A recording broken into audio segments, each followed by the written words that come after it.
Hello everyone, जय श्री कृष्ण. माझं नाव धनश्री युवराज पोरे व मी दयानंद कॉमर्स कॉलेजमधील BCom थर्ड इयरची स्टुडंट. आज अश्वत्थामा महाभारतातील एक श्रापित योद्धा या पुस्तकाबद्दल थोडक्यात माहिती सांगणार आहे. तर या पुस्तकाचे लेखक आहेत आशुतोष गर्ग. ते एक भारतीय लेखक, अनुवादक व पत्रकार आहेत, ज्यांचा जन्म 1973मध्ये दिल्ली येथे झाला. त्यांनी हिमाचल प्रदेश विद्यापीठातून हिंदी या विषयामध्ये MA केलं व अनुवादकता व पत्रकारितामध्ये त्यांनी पदव्युत्तर असा डिप्लोमा आणि मानव संसाधन व्यवस्थापनामध्ये MBA केले. आशुतोष गर्ग यांनी भारतीय साहित्य, इतिहास व पौराणिक कथांशी संबंधित लेखक व अनुवादक म्हणून काम केले आहे. त्यांचे अश्वत्थामा महाभारतातील एक श्रापित योद्धा हे पुस्तक अश्वत्थामाच्या जीवनाकडे एका वेगळ्या अशा दृष्टिकोनातून पाहते. तर अश्वत्थामाला त्यांनी एक खलनायक न समजता त्याची भावना, दुःख, राग, नातेसंबंध आणि परिस्थितीला समजून घेण्याचा प्रयत्न त्यांनी या पुस्तकामध्ये केलेला आहे. चला तर आता आपण जाणून घेऊयात की अश्वत्थामा कोण होता आणि महाभारताचे मूळ काय होते. तर सर्वप्रथम आपण जाणून घेऊयात महाभारताचे मूळ काय होते. तर मी महाभारताबद्दल थोडक्यात तुम्हाला सांगेन की महाभारत जे होते ते दूतांच्या खेळामुळे झाले होते. दूतांच्या खेळांमध्ये दुर्योधन, दुःशासन, शकुनी मामा, धृतराष्ट्र यांच्या विरोधामध्ये युधिष्ठिर, भीम, अर्जुन, नकुल, सहदेव असा हा दूतांचा खेळ होता. आणि या खेळामध्ये जे फासे होते दूतांच्या खेळातले ते नेहमी शकुनी मामाकडून पडायचे. त्याचं कारण असं की शकुनी मामांच्या वडिलांच्या हाडांपासून ते फासे बनलेले होते आणि हाडांपासून फासे बनल्यामुळे ते त्यांच्या मनावर पडायचे. तर साहजिकच आहे की दुर्योधन, दुःशासन आणि धृतराष्ट्राकडूनच हा खेळ जिंकला गेला असणार आहे. तर त्यामध्ये युधिष्ठिरानं त्याचं पूर्ण राज्य व त्याची पत्नी द्रौपदी त्यामध्ये गमावली होती, ज्याच्यामध्ये पूर्ण दरबारामध्ये द्रौपदीचे वस्त्रहरण झाले होते. हे सर्व तर तुम्हाला माहीतच आहे. तर या दरबारामध्ये वस्त्रहरण झाल्यानंतर द्रौपदीनं तिच्या भावाला पुकारलं. भाऊ म्हणजे श्रीकृष्ण. भगवान श्रीकृष्णाने तिथं भगवंताचं रूप घेतलं आणि द्रौपदीला अखंड वस्त्र प्रदान केले. आता पूर्ण दरबारामध्ये पितामह भीष्म, धृतराष्ट्र आणि द्रोणाचार्य हे बसलेले होते. द्रोणाचार्य हे दुर्योधन, दुःशासन, भीम, अर्जुन, नकुल, सहदेव या सर्वांचेच गुरु होते. गुरु या नात्यानं त्यांचं कर्तव्य होतं की तिथं रोख घालणे, त्यांना सांगणं की काय चुकीचं आहे, काय बरोबर आहे. पण त्यांनी तिथे त्यांचं कर्तव्य केलं नाही व एक अर्थानं आपण असं म्हणू शकतो की त्यांनी अधर्माची साथ तिथे दिलेली होती. तर चला तर आता आपण जाणून घेऊयात अश्वत्थामा कोण होता. अश्वत्थामा हे होता द्रोणाचार्याचा पुत्र, अत्यंत पराक्रमी आणि शूर असा योद्धा. त्याच्या मस्तकावर एक दिव्य असा मणी होता जो की त्याच्या अनेक संकटापासून त्याचं संरक्षण करायचा, अनेक रोगापासूनही त्याचं संरक्षण करायचा. द्रोणाचार्य जरी हे पांडवांचे गुरु असले तरी ते कौरवांचे सेनापती होते, म्हणून साहजिकच आहे त्यांनी अधर्माची साथ तिथे निवडली असणार आहे. तर त्याहून महाभारतातून श्रीकृष्णाने असे म्हटलेले आहे की यदा यदा हि धर्मस्य ग्लानिर्भवति भारत, यदा यदा हि धर्मस्य ग्लानिर्भवति भारत, अभ्युत्थानं धर्मस्य तदात्मानं सृजाम्यहं, परित्राणाय साधूना विनाशाय च दुष्कृतं, धर्मसंस्थापनार्थाय संभवामि युगे युगे. अध्याय 4, श्लोक 7 व 8. याचा अर्थ असा की श्रीकृष्ण स्वतः म्हणतात की जेव्हा धर्माचा ऱ्हास होतो आणि अधर्माची वाढ होते त्यावेळेस मी स्वतः तिथं प्रकट होतो, सज्जनांचे रक्षण करण्यासाठी व दुष्कर्म करणाऱ्यांचा नाश करण्यासाठी. याचा थोडक्यात अर्थ असा की जिथे अधर्म आहे तिथे युद्ध चुकीचे नाही, त्यामुळं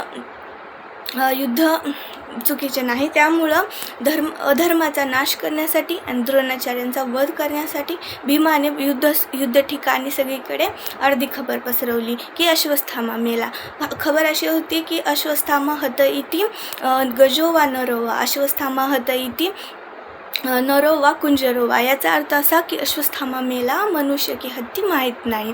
ही खबर ऐकल्यानंतर द्रोणाचार्यांनी ही खबर अर्धीच ऐकली होती, म्हणजे अश्वत्थामा मेला, हत्ती की मनुष्य हे ऐकलेच नाही. मग असं ही खबर ऐकल्यानंतर ते खचून गेले व त्यांच्या हातातले शस्त्र खाली पडले व तिथे ते खचून गेलेले पाहून दृष्टद्युम्नाने लगेच त्यांच्यावर हल्ला केला व त्यांची हत्या तिथे केली. तर आता सर्वांना प्रश्न पडला असेल की हे दृष्टद्युम्न कोण होते.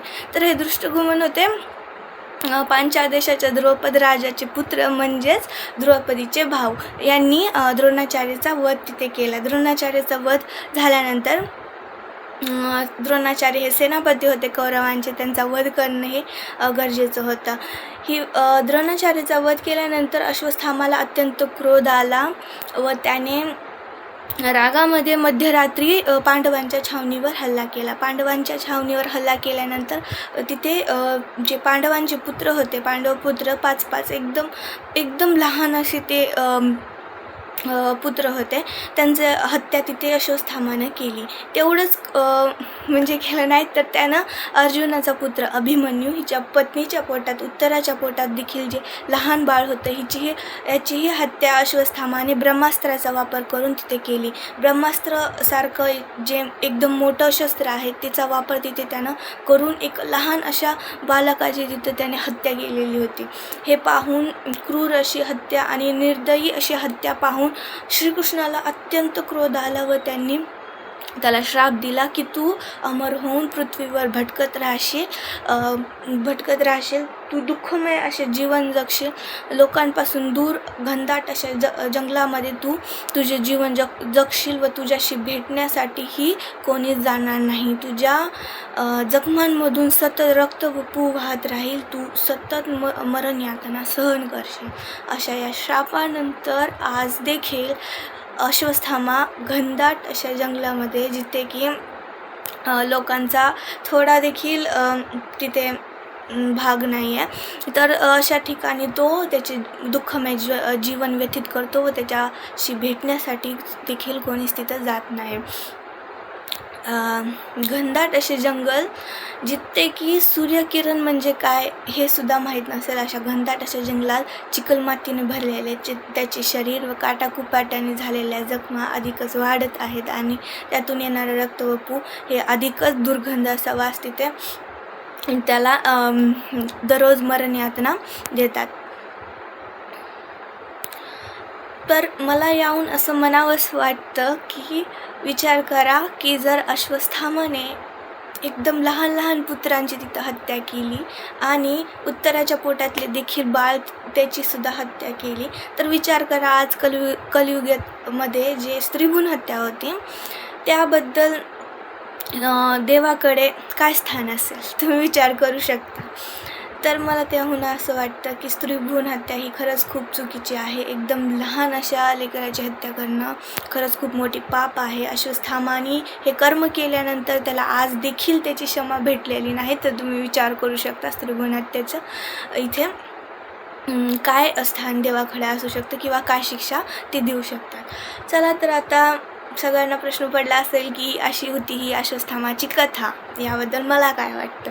तर मला असं वाटतं की अश्वत्थामाने जे कर्म केले ते खराच क्षमायोग्य नव्हते. श्रीकृष्णाचा क्रोधही चुकीचा नव्हता, पण मला असं वाटतं की कुठे ना कुठे या गोष्टीचा शेवट हा झाला पाहिजे.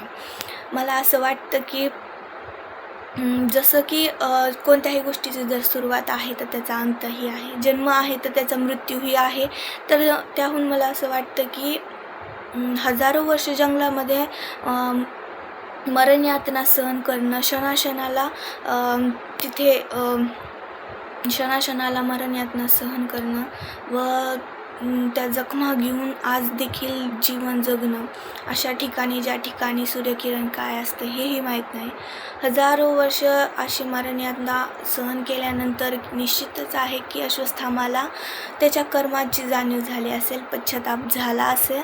तर मला असं वाटतं की खरंच ती कर्म शिक्षा जी होती ती माफ करण्यासारखी नाही आहे, परंतु मला असं वाटतं की कुठेतरी याचा शेवट झाला पाहिजे. हजारो वर्ष त्यानं जे कर्माचे फळ भोगले आहेत त्याचा आता शेवट कुठेतरी झाला पाहिजे. त्याला नक्कीच त्या गोष्टीचा पश्चाताप झाला असेल, जसं की लेखकाने अश्वत्थामा या पुस्तकामध्ये त्याचा त्याला होणारा त्रास व जंगलात तो कसे प्रकारचे जीवन जगतो हे डिटेलमध्ये सांगितलेले आहे.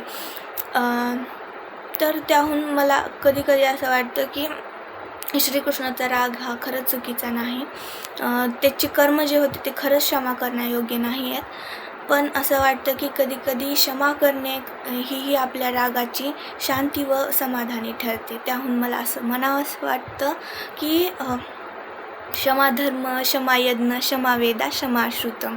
क्षमा धर्म, क्षमा वेदा, क्षमा वेदा, क्षमा श्रुतम. यस्तामेव विजानाति स सर्वशंतु महर्ती. याचा अर्थ असा की क्षमा हेच धर्म आहे, क्षमा हेच यज्ञ आहे, क्षमा हेच वेदांची आणि शास्त्रांची शिकवण आहे. जो क्षमेचे महत्त्व खऱ्या अर्थानं समजतो तो इतरांना क्षमा करण्यास समर्थ होतो. धन्यवाद.